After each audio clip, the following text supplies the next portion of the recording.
Namimiss nyo na ba ang La Mesa Eco Park? Abay, good news! Dahil muli itong bubuksan sa katapusan ng buwan. At sa pagkakataong ito, bukod sa bonding ng pamilya, may mga bagong atraksyon din na makatutulong sa ating kamalayan at kalikasan. Yan ang sentro ng balita ni Bien Manalo. Naging bahagi na ng pamilya ni Jacqueline Nebiar ang La Mesa Eco Park sa Quezon City. Ito kasi ang kanilang puntahan kapag may family bonding. Bukod kasi sa accessible, nature-friendly din ang naturang pasyalan. Pero napawi ang lungkot ni Jacqueline nang mabalitaan niyang muling bubuksan ng Eco Park. Masaya po kasi po sa tinagal-tagal po ng pag-aantay po namin na magbukas po yung La Mesa Eco Park.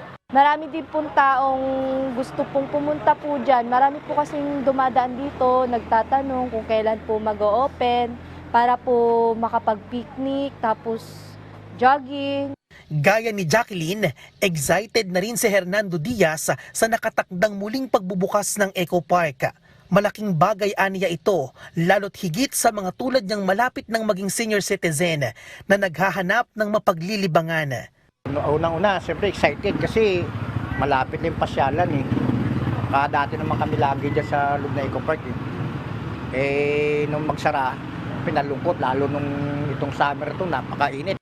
Pag ito mga senior, kailangan yung mga lalakad ka, di-exercise ka siyempre.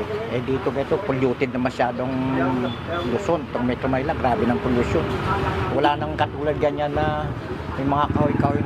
Good news dahil muling bubuksan sa publiko ang La Mesa Eco Park sa darating na June 29. Matatanda ang pansamantalang isinara ang Eco Park noong Pebrero nang ilipat ng ABS-CBN Foundation ang pamumuno nito sa Metropolitan Water Works and Sewerage System o MWSS. Yung opening po nito by June ay din po natin mag-start po yung rehabilitation po ng mga other facilities like yung ating pong swimming pool, yung magkakaroon din po ng mga museum. So lahat po ng mga kailangan pong i-repair pa po para ma-enjoy po ng ating pong mga taong bayan po yung pamamasyal po dito sa ating pong Eco Park.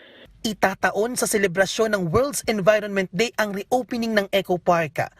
Pinaigting naman ng MWSS ang isinasagawang rehabilitasyon bago buksan ang pasyalan. Medyo sira-sira na yung mga ibang mga facilities. So ang ginawa po natin ay talaga pong ni-repair po natin ito as much as possible. Ay maintain po natin yung structure po dito. So para po ma-enjoy palalo po ng ating pong mga kababayan. Itatampok din sa Eco Park ang mga environmental awareness attraction na magmumulat sa publiko kaugnay sa pangangalaga sa kalikasan. Bien Manalo para sa Pambansang TV sa Bagong Pilipinas.